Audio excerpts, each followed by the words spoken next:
स्वतंत्र भारत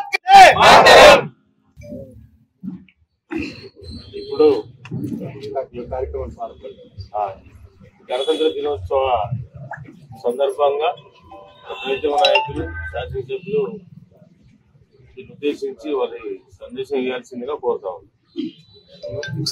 అందరికీ గణతంత్ర దినోత్సవం 75వ వివిధ హోదాలలో ఉన్నటువంటి ప్రజాప్రతినిధులకు, మీడియా మిత్రులకు, ప్రతి ఒక్కరికి నా తరఫున, కాంగ్రెస్ పార్టీ తరఫున గణతంత్ర దినోత్సవ శుభాకాంక్షలు ప్రజలందరికీ తెలియజేస్తా ఉన్నాను. గణతంత్ర దినోత్సవం జరుపుకునే ఈ యొక్క పండుగ వాతావరణం తీసుకొచ్చినటువంటి దానికోసం